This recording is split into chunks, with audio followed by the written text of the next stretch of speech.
Hello YouTube, Liverpool fan in Japan here, the Miyazaki man Sai. I was watching a documentary in Istanbul and I heard Jersey Dudek say, "Hey, André, will you put the ball the same size that you always put it?" And I put a thought in my mind, André Trindade. Let's talk about him. By the way, Andrei Shevchenko, right?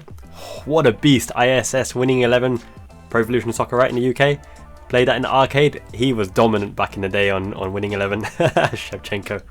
Oh, by the way, I picked up this mask. Looks really good, right? Mask's not mandatory in Japan? Okay, don't need it.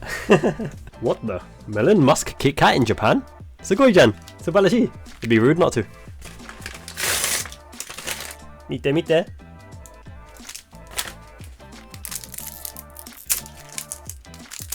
Orange.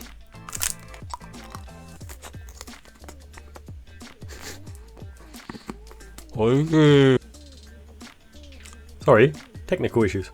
Okay, so I put some time to thinking about this André transfer from Fluminense, and I have mixed feelings about it. I don't know if he is the right target for us right now for this current season to give us what we don't have, and I'm going to put that into context in quite a few different ways. So obviously Liverpool made a bid, apparently reported by journalists. It was rejected out of hand. Fluminense have kept the same stance that they don't want to sell him in the current windows.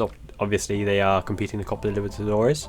He's an influential player, he's very key to how they play, and so from what I've seen from the clips and footage of him, and that's all I can go on with without having seen full matches of Fluminense, is he's more of an 8 than a 6, right? So he has defensive acumen, he gets into the right positions, he could be part of a double pivot, I'd say. I wouldn't rely on him as a single pivot. He receives the ball, he's the one that distributes the ball. He's got very good close ball control and silky skills in that regard. Brazilian flair, very comfortable with the ball at his feet. His off the ball movement for Brazilian is actually decent, surprisingly decent as well. But one thing that reminds us of a player we already have in Liverpool, one of the upper echelons of possession-based distribution, breaking the lines, receiving the ball to the defence, and off you go and play. We have a Thiago Alcantara, and there's no way that anyone can possibly convince me that the current André is better as an option for Liverpool in the current setup than Thiago Alcantara. Okay, you talk about availability, you talk about injury record, and that's fair enough, but we'll look into that in more detail as well.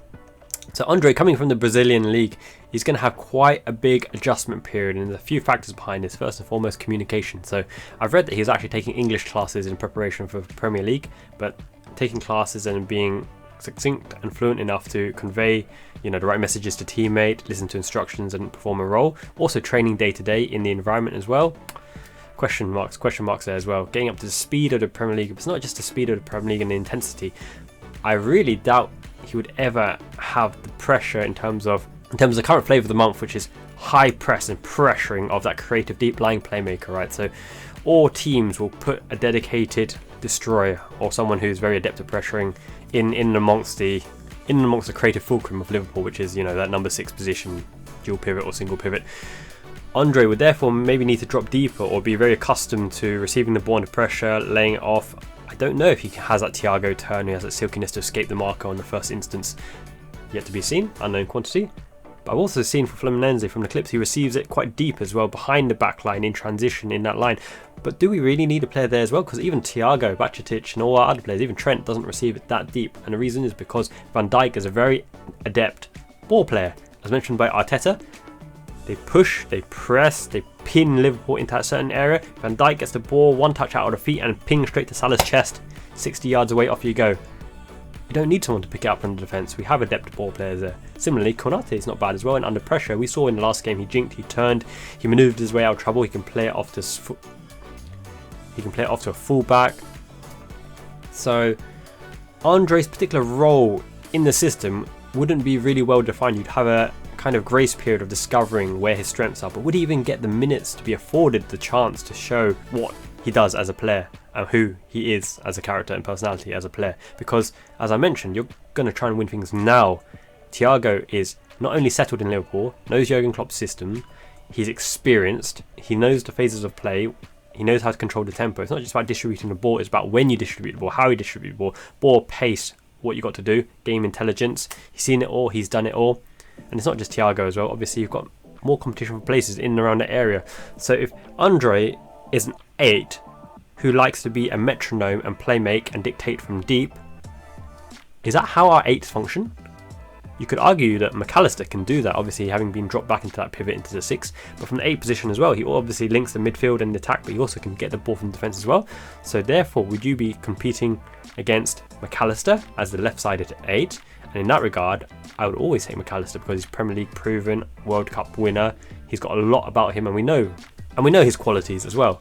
So it's going to be very hard for him to shift into the team as an 8. And additionally, he'd be competing against a more kind of forward-minded 8. So you've got your Harvey Elliott, you've got your Szoboszlai as well, even your Cody Gakpo when he's that pseudo 8, that left-sided role, very important role. I'll get into a dedicated video on that. So, and as a dedicated 6, I wouldn't trust André defensively enough to do that responsibility because he hasn't got experience, he hasn't got a proven track record. In fact, how many appearances has he got for Fluminense? It's not an abundant number as far as I'm aware. Endo does have the experience and the defensive discipline and the character. We already know that Endo has the character and leadership to really bring people into the defensive position, and he has conviction and probably strength of character as well, Endo, being captain of Stuttgart and Japan, to say to people, look guys, tighten up, push here, press here, hold the line, do whatever. Whereas André, having the ball playing skills but maybe not the leadership or communicative capacity to really, do that role. So it's very difficult to see where André gets that minute to build a relationship with the team players in and around him, whether it's as a side number 8 or a defensive pivot, building a relationship with Van Dijk and Konate, or having to establish that triangle with Szoboszlai and McAllister. It's very hard to see where he's going to pick up the minutes, and therefore are you not putting him into an environment that's slightly unfair for him because he's expected to develop, expected to gain team chemistry, yet will never get the minutes on the pitch to actually do that. And when you look at the fixtures before Christmas, I don't know that André would actually get much of a kick in, to be honest, and that's the worry there in regards to role. Okay, he's technically adept, he could be Thiago's long-term successor, so there's a lot of plus points here. The age profile 22, great, got a lot of uplift, potential resale value as well. And here's also the other issue, right? Klopp is not the type of football manager, and Football Manager is a great example, by the way, where you put your youngsters on, any given minute to give them a chance to fulfill their potential ability or get to those high statistics or become a focal point of the team. But Klopp, 87th minute, 2-0 up, James Milner's on, Henderson's on, Fabinho's on, the old heads, Firmino's on. He doesn't put the youngsters on just for the sake of it. They have to provide a function for his vision of that current moment in the game and what they need to do. Pep Linders will be scribbling away, shouting out the instructions. Peter Krawitz is actually the one with the noteboard and conveying the instructions, which can André even read them anyway? I don't know. He might be able to. And Klopp is never the one to just go on son, play your game, go on, bring it home baby. No, he's not that type. He is precision to the definition. And this kind of understanding of the role and the communication aspect is very important. I've brought up many times already. This is why Darwin Núñez doesn't start up front, because his communication skills maybe not up to par to lead the press and convey what he wants to do, even body language or even decision making in terms of when to press and lead the press. Okay, there's a lot of responsibility on your shoulders to do that. Firmino obviously topped on, Gakpo learning as well. And Jota, a pressing monster who speaks good English and is tactically aware. Jota's main strength is actually his intelligence. He's really, really intelligent as a player. Forget the tiki-taka ball playing tickers. He's good at that as well. Also good at FIFA, right? But Jota's a very clever player. And talking about communication and settling in as well, right? From the Samba flair of Fluminense in Brazil coming to the Premier League, you've lost the old heads in Fabinho and Firmino who could have really helped him settle, right? Lucas Leiva would have been fantastic as well. I still love Lucas. Adopted Scouser. Alisson is obviously there, but it's not quite the same, right? And the younger contingent, which is Luis Diaz, South American, Darwin Núñez as well. The environment doesn't cater well for André settling in from day one, which isn't the easiest because I don't imagine he'll be the authoritative type. He could be, I don't know him personally, but he seems, very, very well mannered from mannerisms, from what I can tell from body language. And then you look, if you put the first 11 with Endo, McAllister and Szoboszlai, who is André competing with, right? Is he an 8, is he a 6, is he a hybrid? What is a particular function and role in team? What does he do in the transition? What is the thinking behind introducing him into the team or introducing anyone into the team to disrupt that probably settled free of Endo, McAllister and Szoboszlai. So you've got Harvey Elliott, Szoboszlai's first backup. You've got Curtis Jones, probably McAllister's first backup. And then Endo, Thiago will probably rotate in that 6 role, but Endo gives more protection, whereas Thiago is more progressive player against teams who have a low block and low percentage of possession, who can't counter-attack with pace and depth. It'll probably be Thiago in that role as well. And then you got Bajcetic, right, who absolutely fills me with confidence in terms of being a rotational option for either the 8 or the 6. Klopp trusted him ahead of Fabinho, ahead of Henderson in many, many games last season to fulfill the function. And it's not about age, it's not only about ability, it's about positional discipline and ability to implement Klopp's chosen strategy for that particular role and that particular game. And Bajcetic was trusted to do that, not once, not twice, but many, many occasions. He is a player for the here and now. He just has to be nurtured in terms of his body developing, potential injuries, stress fractures, etc. So I think he's a very, very valid option for that midfield, and obviously trusted by Klopp and co, and therefore he is also a competitor for that line in midfield. So therefore, what do you do with Andre? With bid having already been rejected, do you up the stakes? The initial transfer release clause, I think, was like 40 million euros. It's actually been revealed it's significantly higher than that, but Fluminense would sell him, I believe, for the right price, the right club, but not now, because that Copa Libertadores has a huge amount of meaning for a Brazilian player in Brazil in a team that could potentially win it, right? That would be epic, huge, a milestone in his career. He has led them to the current stage at the moment, and he could lead them to victory going forwards. So why would you want to pluck him out of there and put, with all the points aforementioned? It doesn't make a whole lot of sense for Liverpool or for Andre or for Fluminense. And then even beyond that, there's an article I think in ESPN that says if Liverpool do not get Andre now, they're not going to revisit it in January. Is this subtle manipulation? Is this intrinsic pressure? Think about this. They will not go for him in January again. Is it because other potential targets are on the horizon, potentially a free transfer for the summer? No. I think they will try. They will really, really try to get Andre in this window and loan him back to Fluminense, which fulfills all the criteria.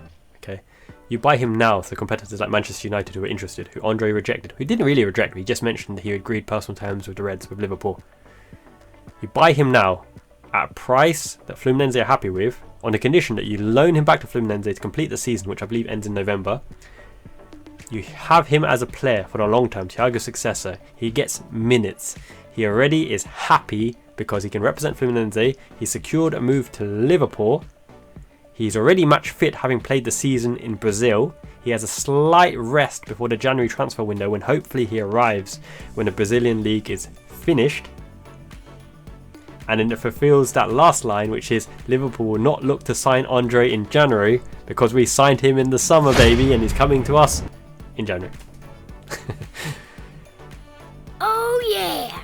Yeah, so for me, it's definitely a good squad player to have. How he gets in that team precisely is an unknown.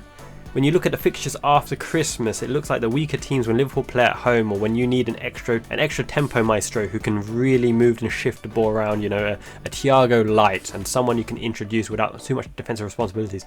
I believe if you play Andre, you have to play either Endo or McAllister or someone who can give him the freedom to do what he needs to do, because he to me seems like an expressive player, right? He can't be penned in and probably isn't the one to hold the line and hold the position. He needs to be able to get on the ball and make things happen, because otherwise, where's his function? He isn't the defensive monster you'd be talking about when you're talking about Decore or Caicedo or anyone of that like. So, just my take on Andre. Andre, will you shoot the ball the same way you always shoot it? Dude, X saves it! Yay. Just my take on Andre, really. I heard a lot of his name in the media lately, and yeah, I think he would be a smart signing for the future, for long term. But I don't think he would have much impact in the current season. He would take a long time to settle in his personal life, in his professional life, in terms of the training regime, tactically, getting up to speed with the Premier League. Technically is where he's completely fine from what I've seen, but there's many factors that goes into putting a signing straight into the line of fire, and the position he plays, he probably will not be put at risk for potential turnover in a dangerous position that could really adversely affect his mental health, trying to settle in and all that kind of thing. But I think for a long-term signing, he'd be really good, and I don't think he'll be in a 6 pivot role. He'd have to be in 8, because once again, losing the ball in the 6 going sideways is devastating. So yeah, just my take on Andre. Hope you guys enjoyed that. And this Liverpool kit is actually top notch, isn't it? I love turquoise, my favourite colour.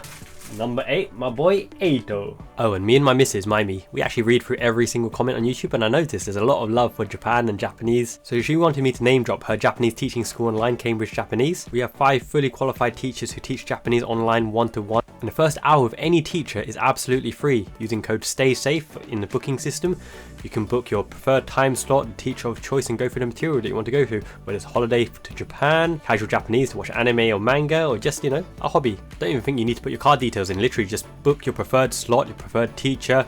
Off you go, check out, code STAYSAFE, have your lesson over Skype or Zoom. If it's for you, feel free to take more lessons. We have a 5-lesson package discount which gives you a tenner off. If you just want to see what it's like and enjoy the single lesson, feel free to. No commitment whatsoever, and I hope you thoroughly enjoy your lesson. If in the future you take a lesson with my sensei herself, on the occasion she likes to show off her chocolate coloured starfish. No, really, she does. Until next time, guys, peace. Miyazaki man ichiban endo sama Hulk smash onegaishimasu. Ikuzo!